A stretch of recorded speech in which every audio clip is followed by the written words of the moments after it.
Anomboka rahampitsy ny fivoriana tsy ara-potoana faharoan'ny antenimieram-pirenena araka ny fiampitsoana avy amin'ny gouvernemanta izy mafarany teo. 12 andro mialohan'ny fivoriana ara-potoana voalohan'ny parlemanta amin'ity taona ity afanany ady hevitra momba ny fitsipika anatiny. Ny sesilany ny famindra-pahefana teo amin'ireo ministra tetezamita teo aloha sy ny ministry ny repoblika voalohany. Miisa 12 ny famindra-pahefana no tanterahina androany izay mbola hitohy ho amin'ny rahampitso. Olona miisa 9 no tsy nahatsiaro teny vokatra ny fisotroana zava-pisotro mamamy ny farany herinandro teo raha ny antotanisa avy amin'ny sapana mpamelona ao amin'ny HGRA. Olona roa kosa no namony ainy noho ny fisotro toaka. Marary miisa 570 no nandalo tao amin'ny sapana misahana ny vonjitaitra hatramin'ny omaly hariva. Nalaza tao tanatin'ny taona vitsy teto amintsika ny dona kely totondro no atao mifandona ho marika ny fitovian-kevitra na ny fankasitrahana olona na namana mpiara-mianatra na mpiara-miasa iray. Any Etazonia nanokanana andro iray mihitsy ny fanaovana peony 5 ary ny ekeny Guinness ho niavaka izany. Ny antsipriny izay rehetrany.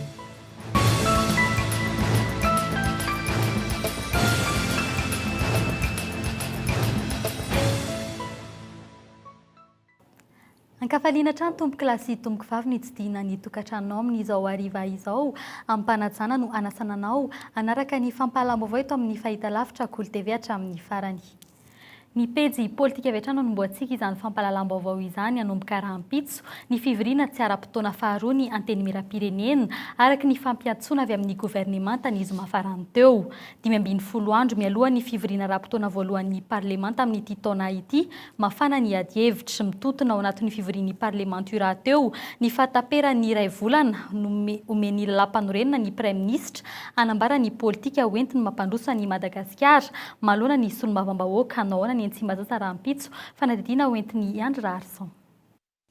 Ny fitsipika anatiny no voatoatin'ny lahadinika manomboka rahampitso amin'ny antenimieram-pirenena. Re androany fa samy nanomana amin'ny fomba fiady entina miatrika izany avokoa ny vondrona politika isan-karazany. Fivoriana maro no nitranga teto andrenivohitra. Araka ny loharanom-baovao akaiky mapara, hiady mafy izy ireo azonana anakao amin'ireo mpikambana ao amin'ny biraomaritra ao amin'ny toerana, isan'izany i Kristina Razanamasoa. Efa ny amin'izao filohan'ny antenimieram-pirenena ihany koa ny ady hevitra ao anivon'ny PMP. Telo eo izy ireo no fantatra fa hirotsaka ho fidina, ka isan'izany ny depute Jean-Marc Sarakotomamonjy. Re ihany koa fa hirotsaka ny depute Nambositra Andrianarivo Ary. Hanao ahoana no endriky ny fitsipika anatin'ny antenimieram-pirenena? Tsy maintsy ifandraika amin'ny katikazy politika nisam-bondrona zany. I fitsipika anatiny io, izay tsy maintsy lanina ao anatin'ny 2 andro ary alefa maika any amin'ny HCC, azo antoka araka izany raha ny fivoaran'ny raharam-pirenena ankehitriny fa ny fifidianana ny biraomaritra no nomboana ny fivoriana ara-potoana voalohany antenimieram-pirenena ny faha-9 Meo avy izao. 5 andro eo ihany ny anana ny parlementera tsy maintsy fifidianana ny birao sy ny komisiona isan-karazany mialohan'ny 12 Mey izay atrehan'ny prime ministre KOLO ny parlementa. Ilazany ny fandaharana asany. Ao arian'io kabarin'ny prime ministre KOLO momba ny politika ny kosa no andraisan'ny vondra politika ny toerana na anohatra fitondrana izy ireo. Ny toeran'ny mpanohatra izay tsy maintsy isy olona ihany koa anatin'ny 80 andro anaovana ny fivoriana ara-potoana. Fa famindra-pahefana maro no tanterana teo amin'ireo ministra vaovao ny Repoblika faha-4 sy ireo ministra teo aloha androany amin'ny ankapobeny ny fitohizan'ny asa efa nataon'ireo ministra teo aloha sy ny fanarana ny vinam-piarahamonina efa napetraky ny filohan'ny Repoblika Erazonary Mampianina no tanteran'ireo ministra vaovao ireo. Hoarahintsika ny andindiny mahakasika izay rehefa vonona ny sary. Fa manana ny toerany fanoherana eto Madagasikara raha ny voarakitry ny lalam-panorenana ny Repoblika faha-4. Miditra avy hatrany mpikambana eo anivon'ny antenimieram-pirenena toy ireo solombavambahoaka lany ny lehiben'ny mpanohitra manana ny biraony manokana sy ny mpiara-miasa aminy izy ireo hatreto aloha dia mbola ny antoko force médiane mixte no nanambara ofisialy fa ho mpanohitra ny fitondrana misy ankehitriny. Andry Rarson. Mbola ifampiandrasana hatramin'izao no hoe iza no hanohitra ny fanjakana. Hatreto aloha vondrona ivelan'ny parlemanta no nilaza fa mpanohitra. Fa zay kosa aloha tsy anohana ny zavatra tsy rariny sy zavatra tsy mandeha amin'ny tokony ho izy eto amin'ny firenena. Mety ho vondrona tsy manana depute ary ve no mpanohitra amin'ny fitondrana? Tsy mbola nilaza ny heviny mazava amin'ny vondrona exopolis, saingy nanambara fa ho avy tsy ho ela izany fanoheran'izany. Voalohany aloha zahay no nanao teti-dratsy ahasarotra n'izany fanoherana taratasy izany. Fanoherana nika tsy ao anatiny. Tsy foronona ny fanoherana. Raha foronona dia hypocrisie politique zany. Fa ny fanoherana ho hitantsika miandalana eo fa iseho io a arakaraky ny fahitana ny fandehana. Isan'androna parlementaire tsy mbola nisafidy kosa amin'ny mapara ambin'ireo 5 efa ndresaka tamin'ny filoham-pirenena rajonary mampianina. Andrasana amin'ny programa nasa totry ny mpitondra ankehitriny vao hita eo raha mifanaraka amin'ny etsahetsam-bahoaka na tsia. Zay vao fantatra ny toerana isy mapara araky ny mpitondra teny vonjimaiky an'ity vondrona politika mapara ity iray. Fa crise de valeur ny misy amin'izao fotoana izao. Tsy ny fidirana anaty gouvernemanta na ny fidirana anaty gouvernemanta fa ny fiandrasana sy fiandrandrana mihitsy ny hoe moa misy setriny ve le etatam-bahoaka ny amin'ny fanovana iza le programme anasy dia miandrandra an'izany daholo tsika rehetra any angamba ny voahisy ny resaka misy ny hoe mifanohitra amin'izay eritreritra io. Tsy arak'izay heverin'ny mpanao politika sasany azy anefa ny fanoherana fa misy ny fipetrataky ny lalàna mahakasika izany raha ny eto amintsika. Ireto ny fipetra voalazana lalàna momba ny fanoherana. Raha tsy mivoaka zany politika mpanjakana ankapobeny politique générale de l'État io ampahafantarana ankapobeny ny antenimieram-pirenena ataon'ny prime ministre dia tsy mbola mandray antota taratasy ho filazana izay fanoherana izay. Mikasika ny fifidianana na ny fanendrena ny filohan'ny fanoherana official chef de l'opposition officielle eto Madagasikara indray dia misy dingana roa zany ny fomba fanaovana azy io. Voalohany indrindra aloha ireo antoko-panohitra na ny vondrona antoko-panohitra rehetra ara-dalàna official no miara-kaondoha mivory ary mifanaraka d'une manière consensuelle ozy ilay lalàna. Mifanaraka ry zareo ka mamoaka olona iray ho filohan'ny fanoherana official.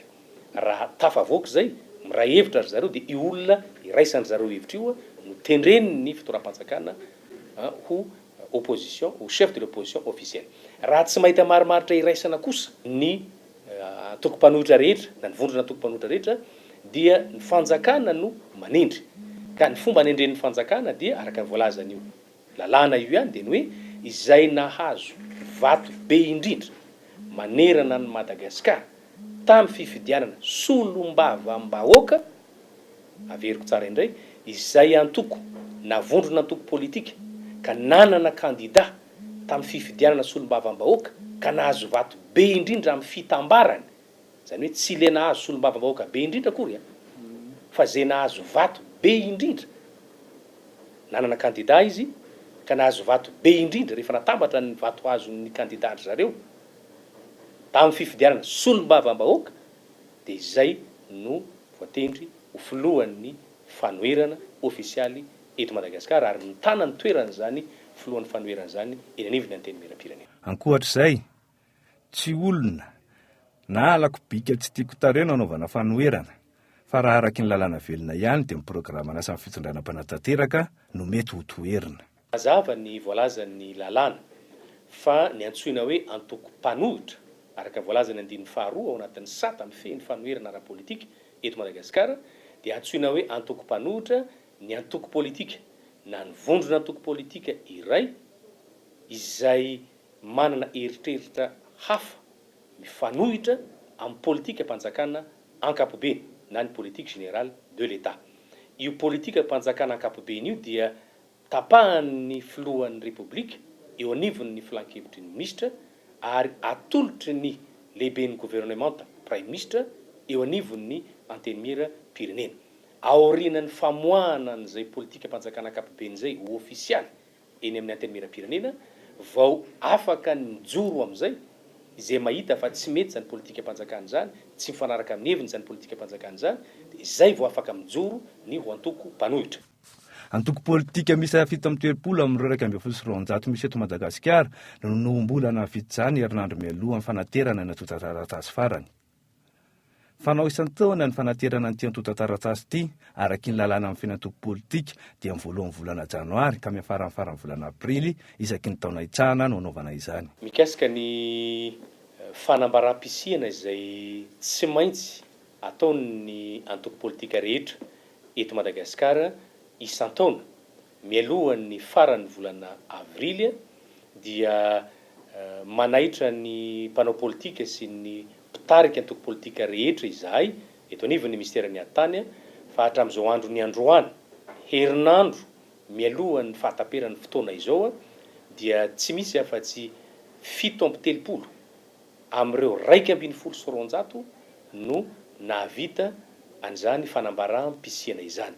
Tsara ny mamerina fa foana avy hatrany ary foanana ny antoko politika izay tsy mahavita an'izany fanambaram aty amin'ny ministerany an-tany aorian'ny 17 ny volana aprily ho avy izao. Hatramin'izao dia mbola tsy nampafantatra ny politika sy ny programa n'asany amin'ny ankapobeny ny fitondrana mpanantanteraka tarehin'ny filoera Joanary Mampianina sy ny praiministra KOLO Roger. Tsy misy ihany koa ny feam-potoana mametraka azy ireo hanao izany. Dia iza zany no mpanoratra raha araky ny lalàna velona eto amintsika. Roa no ministera vaovao natsangana tamin'ity gouvernemanta KOLO Roger ity. Enina ireo ministera misahana andraikitra roa samihafa teo aloha natambatra ho iray ankehitriny ny ampina ny fandaninana ankapobeny fitondrana malagasy no anton'izany raha ny vaovao azo avy eny Mahazoarivo. Raha ny hevitry ny mpahi-toe-karena iray kosa dia tsy maintsy hiakatra ny teti-bola-panjakana ka tsy maintsy hirosona ny fantsiana izany. Andry Raharsan. Ny ministera-panjakana misahana amin'ny foto-drafitrasa sy ny fampitaovana sy ny fanajariana ny tany ary ministera miankina amin'ny prezidansa misahana manokana arena stratezika ireo ministera vao natsangana roa ireo. Ireto kosa ireo ministera enina natambatra: ministeran'ny tany sy fitsinjaram-pahefana, ministeran'ny indostria sy ny fampandrosoana ny sehatra tsy miankina, ministeran'ny asa sy ny fampianarana teknika sy arakasa, ministeran'ny fiompiana sy ny fiarovana ny biby, ministeran'ny varotra sy ny mpanjifa, ministeran'ny serasera sy ny fifandraisana amin'ny androm-panjakana. Hatreto, mbola tsy fantatra mazava ny mety ho vola tahiry azo amin'ny fanjakana ampiasaina amin'ny sehatra miatraka amin'ny vantana amin'ny isan-tokantrano amin'ilay politika fanambarana ministera. Raha taonka ka tsotsotra dia eo amin'ny 2,7 eo ny totalin'izany raha ny teti-bola voasoratra ho an'ny taona 2024 lanina nandritra ny tetezamita. Ny tsy lian'ny vaovao azo amin'ireo ekipan'ny serasera Mahazoarivo ihany nahafantarana fa tsisy ny vola manokana tokana ho fanovana ireo sary famantarana ministera vaovao sy natambatra ireo, ary tsy mbola izany no amehana amin'izao. Ho an'ny mpahi-toe-karena iray kosa, tsy maintsy hirosona ny fanavozana ny teti-bola-panjakana, hitombo ny fandaniana amin'ny fanodinana ireo ministera araiky amin'ny 30 ireo, na dia nisy azy ireo fanambarana ireo. Io aloha tsy salasalana fa tsy maintsy misy ny fanambarana ny teti-bola io karazana vonjamaika an'io tamin'izay tao amin'ny CST sy ny tamin'ny CT dia natao fotsiny nandaniana izy io nefa na izany ara efa vinavinaina ihany hoe ny toe-bola izay tokony hoentin'ny gouvernemanta vaovao hitsangana. Avy amin'ny gouvernemanta moa ny tolo-kevitra anitsiana zany an'io toe-bola io. Raha ny fahitako an'ny hoe aingavao ho an'ny toe-karentsika izay etsy andany ny resaka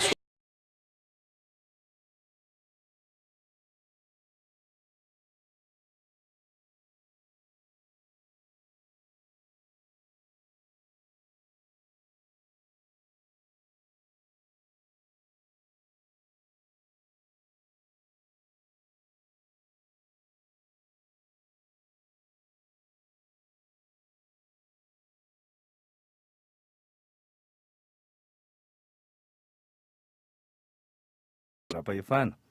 Eo amin'ny ministeran'ny indostria etsy anosy no mety asiana ministeran'ny indostria sy ny fampandrosoana ny sehatra tsy miankina. Ny ministeran'ny asa sy ny fampianarana teknika sy arakasa dia ho atsy amin'ny ministeran'ny finjaram-pahefana teo aloha etsy anosy. Ena-tsahavola ihany ny ministeran'ny fiompiana sy ny fiarovana ny biby. Eo am-boda ihany misy ministeran'ny varotra sy ny mpanjifa. Hoerinantsana kosa ny ministeran'ny serasera sy ny fifandraisana amin'ny androm-panjakana. Ireo aloha mifantatra fa toerana isy azy ireo. Ny vaovao avy amin'ny Mahazoarivo ihany koa no mbola nahafantarana fa eo am-pandaminana tanteraka ny toerana isy azy ireo ministera roa vaovao, ary ao anatin'ny 27 ora no hafantaran'izany. Ankoatran'ireo, hijanona eny amin'ny toerana misy azy avy ny ministera rehetra. Nambara ny ministry ny fitantanam-bola sy ny teti-bola vaovao kosa tamin'ity androany ity fa tsy voatery hiandry ny lalana mifehy ny teti-bola-panjakana na sy mpantsiana ireo ministera vao afaka hiasa. Ho tsinjaraina amin'ireo ministera vaovao ny teti-bola natokana ho an'ireo ministera teo aloha raha ny nambara ny hatrany. Fa mbola tsy namaritra mazava ny fotoana ananganana ny haute cour de justice ny ministra vaovao raha nanontaniana androany mahakasika izay. Eo andalam-pametrahana izany eo anivon'ny ministeran'ny fitsarana ankehitriny raha ny fanazavana azo afahatry ny lalam-pandorenana kosa fa herintaona no hanana ny fitondram-panjakana ametrahana io fitsarana io. Gaetan Andriatsilavo.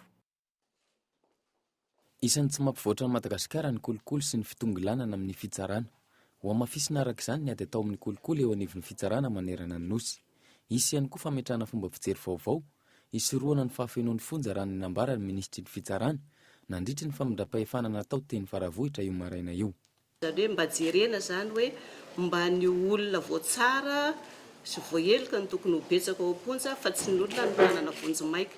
Efa natao zay kanefa dia mbola hamafisina hatrany hoe tanina zany ireo mpitsara zany mba hijery andinika lalina hoe ny tohinana ny tena mendrika atao tazonina ponja vonjy maika fa raha helika mba maivamaiva madinika dia tsy tokony ho tazonina ponja. Efa misy koa efa natao mikatady koa ny fandiniana hoe inona hoe peine alternative mba hoe sazy zany akoatra ny famonjana. Efa dinina ato izay zavatra izay efa mandeha ny fandinianan'io ao amin'ny direction de réforme législative dia toiza amin'izay zavatra izay fa atenena fahitam-bokatra rehefa atsy. Tokony hanome ohatra ho an'ny rehetra amin'ny fanarahan-dalàna ny eo anivon'ny fitsarana raha ninambarany hatrany. Ankilany, tsy mbola nisy daty mazava voatondro hananganana ny haute cour de justice. Efa eo am-pandinihana ny atota taratasy momba izany ny eo anivon'ny ministera ary hitondra izany any anivon'ny fitondrana rehefa tonga ny fotoana. Io moa anisan'ny fanambin'ny filoha repoblika io dia ny projet de loi mikasika ny koa dia efa en-cours zao efa nidinina teo fa misy fotoana moa ilay izy miato kely satria misy an'ilay hoe manolotra olona ny ao amin'ny assemblée, ny ao amin'ny sénat dia raha mbola zany ny assemblée dia miato kely izy fa toizana ny processus dia ho toizana ny fandiniana io ary mety ho alefa ho tolo-dalàna rehefa atsoatsy ihany koa. Raha ny voalazan'ny lalam-panorenana, manana hatramin'ny 20 janoary 2024 ny fitondram-panjakana hametrahana ny fitsarana avo momba ny fahamarinana na ny haute cour de justice. Nanaiky ny fametrahana izany ny filohan'ny repoblika nandritra ny fampelezan-kevitra. Io ny fitsarana hitsara n'ireo tompon'andraiki-panjakana ambony toy ny filoham-pirenena sy ny prime ministre na ireo ministra izay voarohirohy amin'ny fanodikotiana-mbola na ny tranga hafa izay heverina fa mety hifandraika amin'ny resaka politika. Ahatanteraka izany ve ity fitondrana ity sa mbola tsy ahomby tahaka ireo ny fandimby teo aloha amin'ny fametrahana ny haute cour de justice. Ivadika pejy efa kosa indray isika sambo iray avy any Bahamasy mpanjifa solika amin'ny kampania iray ao Atsiranana no miraikitra ao amin'ny sisin-dranomasina nanomboka ny 17 aprily farany teo hatramin'ny androany tsy ahina ny paritahan'ny Will Rafiny ao anatiny raha ny fampitam-baovao avy amin'ny colonel Andriamanarina Jean amin'ny antso atarby fanampanazavana. Kanity nazo autorisation dia niditra fa tamin'ny aliny diran'ny kampaniany io dia maizina dia lasa droit. Dia lasa nazo marivo, misy vato. Dia miraikitra eo izy zany izy feno folina. Dia miraikitra zany 2900 mètres cube na folina ao anatiny zany dia miraikitra eo izy. Ka na miakatra le ranomasina zany tsy mahafaka azy mihitsy zany fa le lohany miraikitra fa ny vodiny mbola afaka mihetsiketsika kely. Fa izy mbola tsy zavatra miparitaka zany fa le iny double coque le anina am'izao ny pétrolier am'izao le deux principe-na double coque. Ka na le coque ambany iny zany no rovitra sy anina mbola tsy atahorana zany fa mbola miflotte ihany le sambo. Fa izy miraikitra fotsiny zany tsy afaka. Ka efa tonga avy any Dubai le armateur sy le spécialiste avy any am'zareo any zany spécialiste fanalana sambo ohatran'io efa ny teny zareo androany fa misy pétrolier kelikely koa zany avy any Seychelles ho tonga ao tsy haiko na rapitro na afaka pitro dia miandry an'izay fotsiny zany dia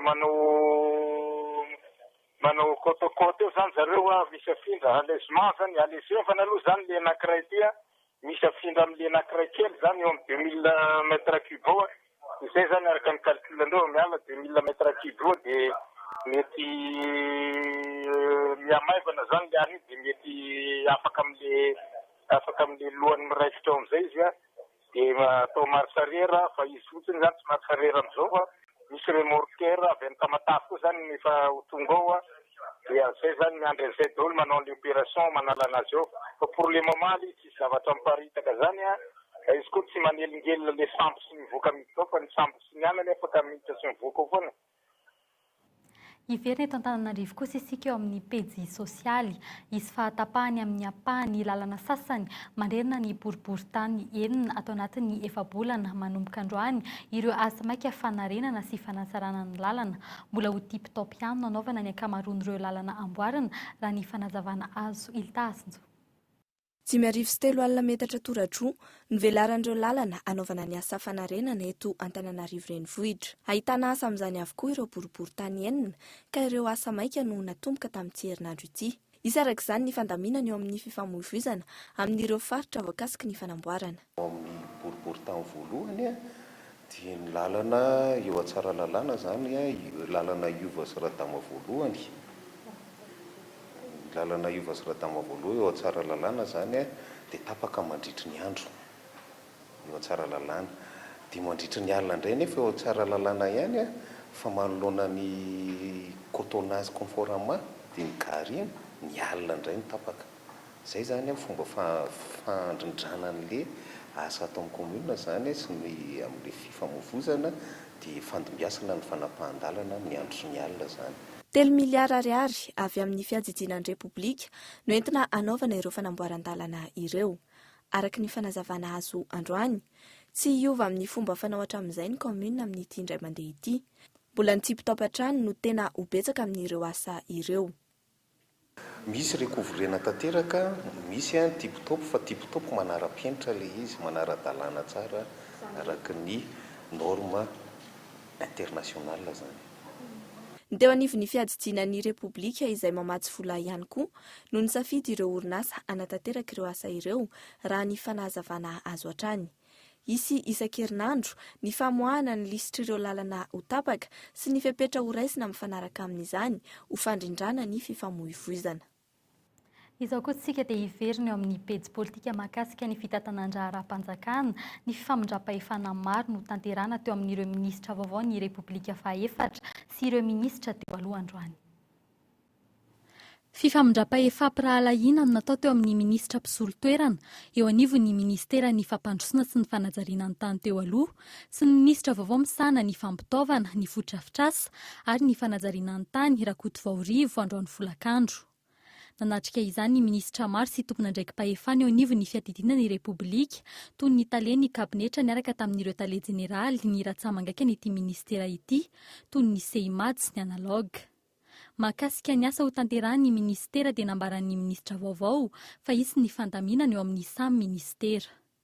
Zaro ngeza be eo misy ny rural sy ny urbain. Mame ohatra zao hoe anamboatra ny ivatotsika, anao ny port Antamatavy, anao zavatra maro samihafa ao anatiny ireny. Dia misy ihany koa ny lalana. Misy ihany koa ireo ataoko hoe fotodrafitrasa eny ambanivohitra. Tsy hoe tsisy tsony ve zany ministère des travaux publics, tsisy tsony ve zany misy sehatrasa any amin'ny ministère de l'agriculture hatray. Mbola reo izy ministra feno reo. Fa ny fandaminana an'izay, zay lazaiko hoe manaiky an'ilay fanovana. Fifamindram-pahefana teo amin'ny mpiara-miasatra dia kosa ny natao teo anivon'ny ministra ny fitantanam-bola sy ny teti-bola teo aloha, Rasoul Elson Lanto sy ny ministra vaovao Razafindravonina Jean izay efa tale jeneraly teo anivon'ny teti-bola hatramin'ny taona 7 sy 2000 no sady mpampianatra toe-karena nampianatra ny ministra teo aloha. Politika pampandrosoana andraisan'ny daholobe anjara hampangaraharaana ny fitantanana kosa no fantatra fa hoentiny ity ministra vaovao ity nambarany fa efa vonina ny tena ny andray ireo delegasiona avy amin'ny tahirim-bola iraisam-pirenena ny FMI izay lakileny ny famatsiam-bola avy any ivelany izay gadona rahampitso atanin-drazana. Ny FMI zany manampy antsika amin'ny fananoana banka zany hoe déficit amin'ny balance de paiement amin'ny fandraisana any ivelany. Dia farany moa zany mety afaka manampy any kosa amin'ny fampirisina ireo balance volafa mba hidirana amin'ny aide budgétaire. Ny ady amin'ny kolokolo kosa no atao vaindohan-draharaha ho an'ny ministeran'ny filaminam-bahoaka izay ministeran'ny filaminana anatiny teo aloha raha nambaran'ny ministra vaovao Randimbisoa Blaise Richard nandritry ny fifamindram-pahefana teo aminy sy ny ministra teo aloha Rakotondrazaka Arsène. Ho an'ny ministeran'ny serasera kosa ny fampitam-baovao ary ny fifandraisana amin'ny androm-panjakana izay ministera vaovao nanambarana ny ministeran'ny serasera sy ny ministeran'ny fifandraisana amin'ny androm-panjakana nanambara ny ministra vaovao Reboza Cyril fa atao lara-pamiana ny fanatsarana eo amin'ny lafiny haino aman-jery. Eo amin'ny tompon'ireo orinasa serasera sy ireo mpampiofana mahakasika ny asa fanaovan-gazety hanatsarana ny fampitam-baovao, volavolaina ihany koa ny lalàna mifeny serasera na code de la communication. Ho lara-pamiana ho an'ny ministra eo anivon'ny fiadidinan'ny Repoblika misana ny arena stratejika kosa ny fanajariana ny lalàna mifeny fitrandrahana ny solika na eto an-toerana na ny ivelany, hampitomboana ny fidiram-bola ao amin'ny kitapom-bolam-panjakana. Fanofanana ireo teratany malagasy isan'ambaratongany mba ho vonona amin'ny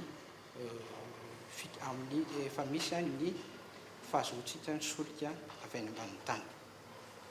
Hodrirena akaika ny raha fitatana ankapobeny ny sehatra ny solika mba azahoana vokatra mahafapo.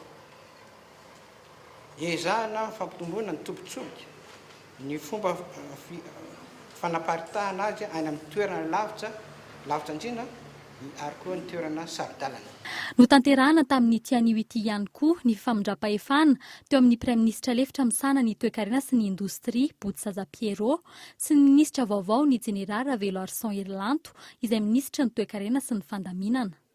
Lara-pameana ny ananana ny paikady mpampandrosoana sy ny famerenana ny fanisana ny vahoaka malagasy. Ministera 2020 arak'izany nantanteraka famindram-pahefana tamin'ity androany ity. Fa nisokatra androany tetsy amin'ny esplanade Antaninarenina ny tsenabe ny boky andiany 10. Ireo baiboly no tena nibahan-toerana teny an-toerana mbola mitana ny toerany baiboly manoloana ny firoborobon'ny teknôlôjia sy ny fiparitahan'ny soratra masina amin'ny endriny elektrônika araka ny fanadihadiana nataony Iltazinjao. Ety Analakely, maniry toy ny anana ireo mpampiditra soratra masina sy fihirana anaty finday sy tablety. 3 ariary no manao izany amin'ireo fiara mirentsy amoron-dalana ary tsy mihoatra ny 10 mega amin'ny karta mémoire dia efa ampy ampidirana izany. Mahasarika ity teknôlôjia ity amin'izao fotoana izao. BDB mihitsy eo amin'ny 10 isan'andro. Dia ohatrina manao an'izay? 15 000 francs. Telefônina ohatriny ao anatiny mety anaovana an'ilay izy? Misy izy telefônina système Android dia misy système Java. Araka ny fanazavan'ny tompon'andraikitry ny fivarotam-boky iray, tsy mampiova ny fironan'ny olona tany amin'ny fividianana ny baiboly, ilay boky mirakitra ny soratra masina sy ny filazantsara ny firoborobon'ny teknôlôjia vaovao. Hatreto aloha fahitako anazy tsy dia misy fiantraikany loatra amin'ny fividianan'ny olona baiboly zany satria alohan'ny olona koa zany tena hoe mampiasa an'ilay baiboly tena hoe amina boky mihitsiny toy izay hoe mampiasa an'ilay amin'ilay version électronique. Ny mampiely baiboly no fikambanan'ireo fironana ara-pivavahana rehetra eto Madagasikara mampiasa ny baiboly. Ho azy ireo, isan'ny ezaka atao ny fanaparitahana ny tenin'Andriamanitra amin'ny fomba rehetra mampirisika ny fampiasana ny teknôlôjia vaovao izy ireo. Ny fikambanana mampiely baiboly mahafantatra an'io ary marina fa fitaizana ihany koa ilay izy. Ny fitaizana atao dia izao PDB ny antokony ankamaroan'ny malagasy zany mihisatra na manohatra be an'ilay izy. Io resaka fitaizana any am-piangonana fa raha ny fikambanana mampiely baiboly dia manome eo an-tanan'ny malagasy tsy hakanavaka ny baiboly soratra amin'ny boky sy ny baiboly amin'ny alalan'ny lafiny fampitana azy amin'ny elektrônika zany. Ny fanadihadiana natao androany kosa nahafantarana fa misy ireo finoana sasatsasany no tsy manaiky ny fampiasana ny tablety sy ny telefônina any am-piangonana amakiana ny tenin'Andriamanitra. Nisy mihitsy aza ny faran'ny herinandro teo ny fivoriana mahakasika izany nampahafantarana io fijery iray io. Manodidina ny 3 ariary hatramin'ny 5 ariary no mihoatra ny vidin'ny baiboly sy ny soratra masina eto amintsika amin'izao fotoana izao. Anoizantsika ny fampahalamba-baovao ny akony ny fetin'ny Paska. Fiara iray no nifatatra tao amin'ny ranon'ny kopy teny Anosipatrana omaly tokony ho tamin'ny 2 ora maraina olona 3 no naratra vokatr'izany afainganam-pandeha sy fisotroana zava-pisotro mahamamo no antony nitarika ny loza raha ny fanazavana azy teny an-toerana. Mahery 50 ireo olona naratra vokatry ny lozam-pifamoivoizana nandalo teo amin'ny hôpitaly HJR ny faran'ny herinandro teo raha ny antotany Savonjy Maika Sitraka Ravony Arsan. Vokatry ny vonjy-siratra ny ninana taony akamaroan'ireo marary nandalo tao amin'ny sapana vonjy-taitra ny HCRA ny farany herinandro lasa teo. Raha miisa 520 ireo marary notiliana ny andro ny Paka, niara-ny vonjy-siratra ny ninana taony atsasak'izy ireo raha ny antotanisa voaray. Nahitana fianany kosa nisan'ireo naratra vokatry ny lozam-pifamoivozana ny andro ny Paka raha oharina ny tamin'ny Sabotsy. Ny isa 13 izany ny Alahady raha 7 ny Asabotsy. Ho an'ny Sabotsy, olona misy 14 no naratra vokatry ny lozam-pifamoivozana tany Amboanjobe, 2 teny Akazobe ary 5 teny Ambatofotsy. Ho an'ny teto andrenivohitra indray, fiara iray no nivarina tao amin'ny ranon'ny kopa teny Anosipatrana ny alatsinainy maraina tokony tamin'ny iray ora. Ireo olona namono kisoa tao amin'ny abatoara vao maraina no nahita ny nitrangan'ny loza. Isan'izany ireo olona nampiakatra ny fiara antanety.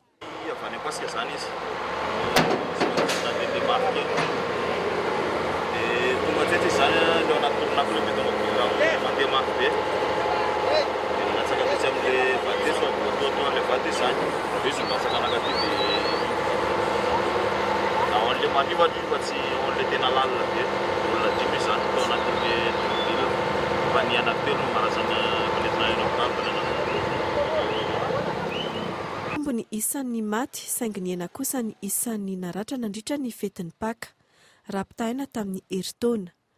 Olona mahery ny 50 no naratra vokatry ny lozam-pifamoivozana nandalo tao amin'ny HCRA raha ny antotanisa.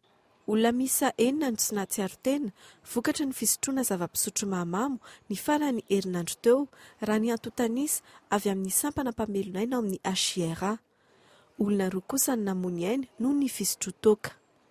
Marary miisa 570 no nandalo tao amin'ny sampana misana ny vonjy-taitra hatramin'ny omaly ariva.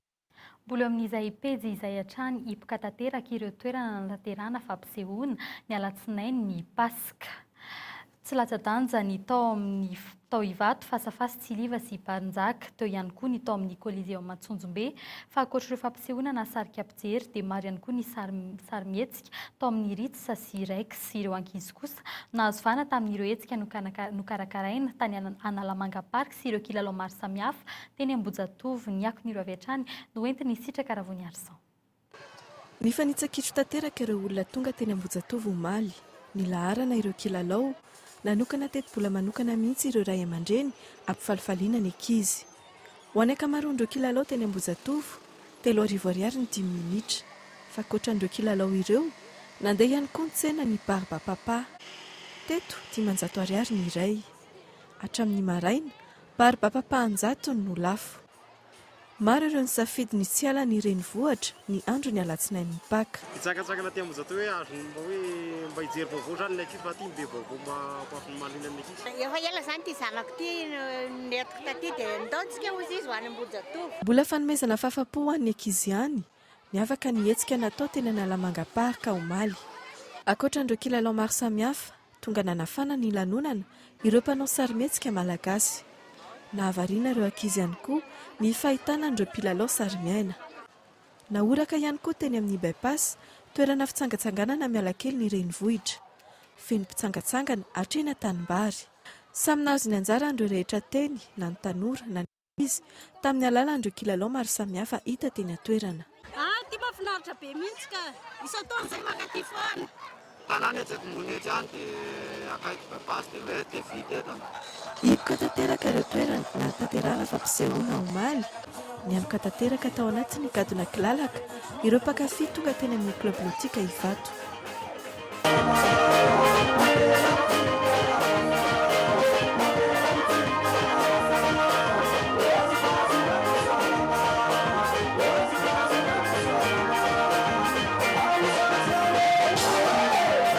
Teny amin'ny Koliseum indray nasarika olona maro ihany koa ny fampisehoana nataony Dani Okombo mpanakanto eran-tany Senegalais.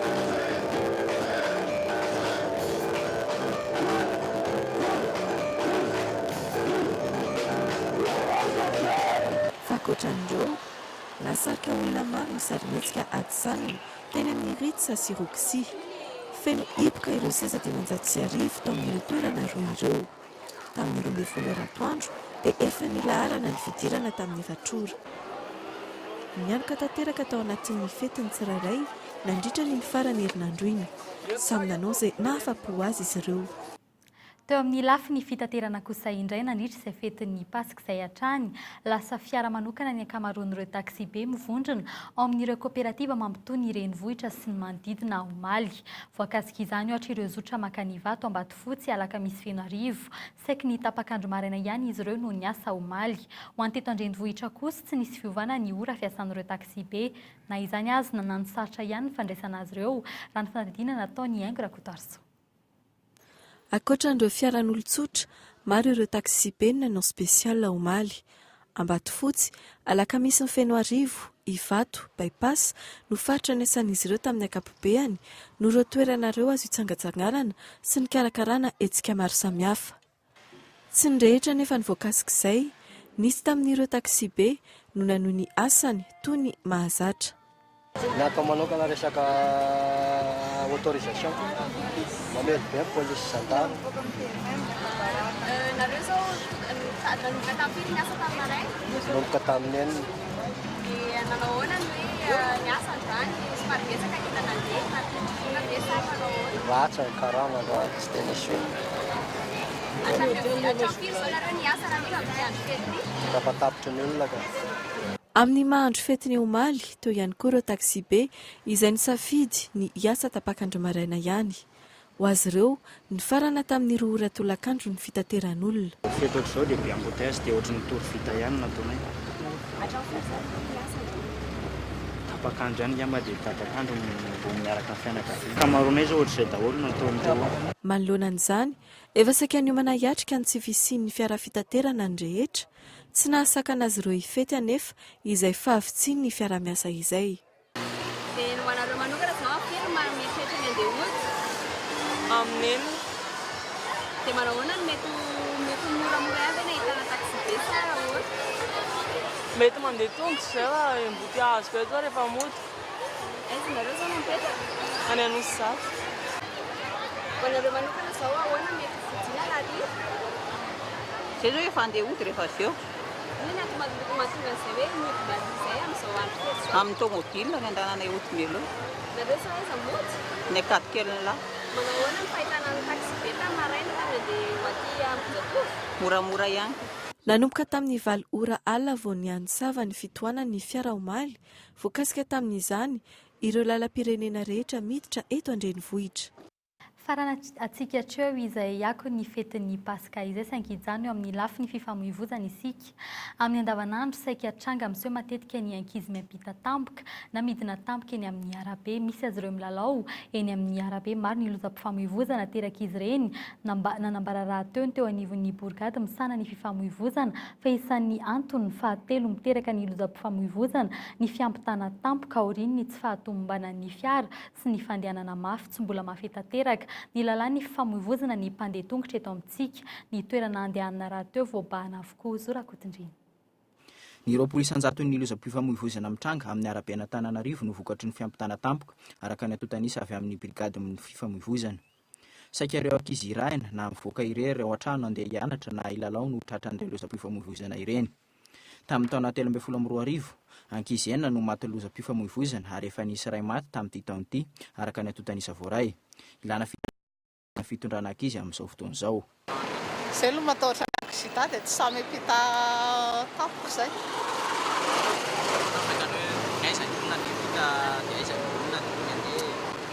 Jerena tsara ny akavitsy ankavanana dia misy malalaka izay vao afaka miampita.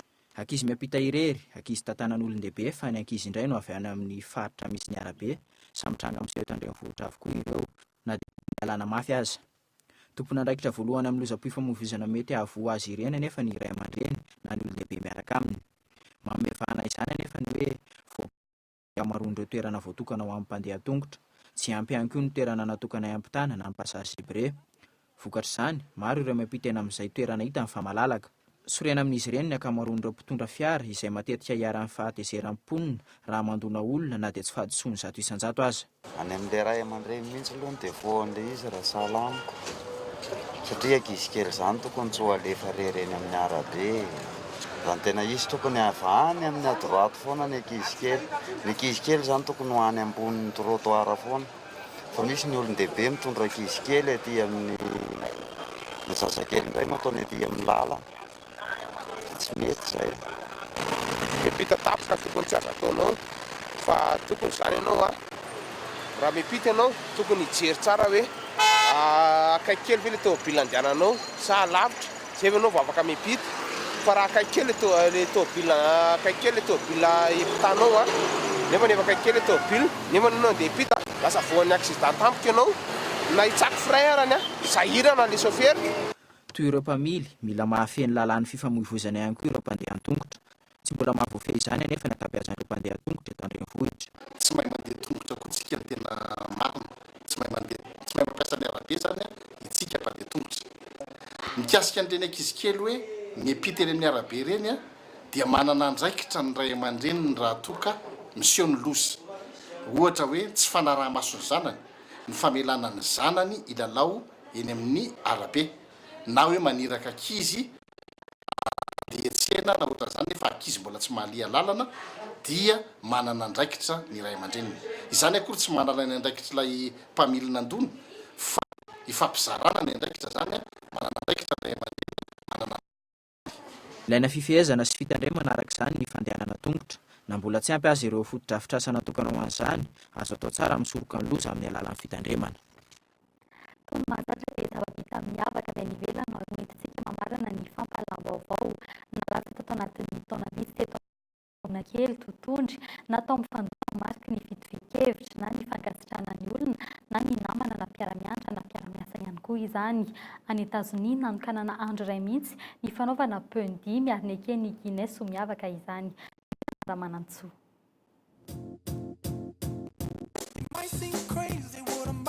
Tsy lamaody vaovao akory ny mipakadimy efatra amin'ny ela no misy ity fihetsika maneho fankatoavana ny tranga iray na fifankazahoana ampo ity any ivelany any Etazonia no mamarina kokoa misy ny fankalazana manokana ny andro ny peo 10 mifampakadimy avokoa ny rehetra mifanena any an-dalana na metro na amin'ny toeram-pianarana na ny toeram-pisakafoana na any amin'ny ascenseur amin'ny fotoana io.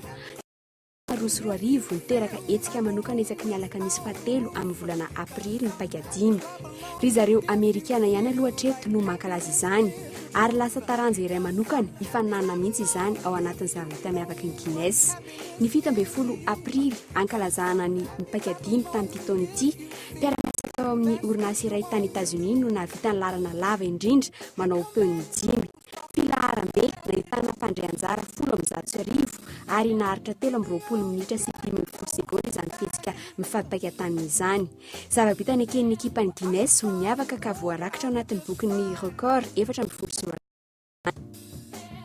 raha ny tantara teo amin'ny taranja ara-panatanjahantena no nipoiran'ny fihetsika iray ity.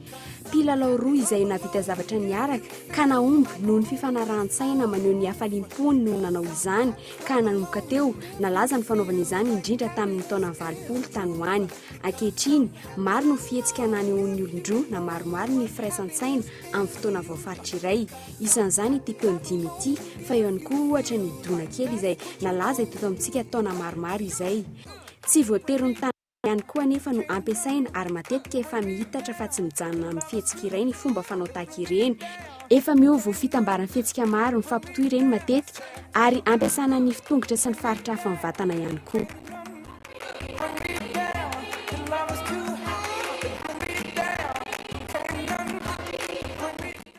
Dia izay ihany koa tomboky lasy tomboky vavy no entina manakatona ny fampahalaam-baovao tamin'ity hariva ity. Azadiny ny manaraka ny fandarana Mirror and Strass hiarahanao amin'ny Gaël Svida aoriana izao fampahalaam-baovao izao. Eo ihany koa ireo horonan-tsary Perfect Mothers sy Texas Chainsaw amin'ny aoriana izay fandarana Mirror and Strass izay. Ny tena kosa mimetraka ny veloma ho amin'ny rahampitsoa indray veloma tompoko.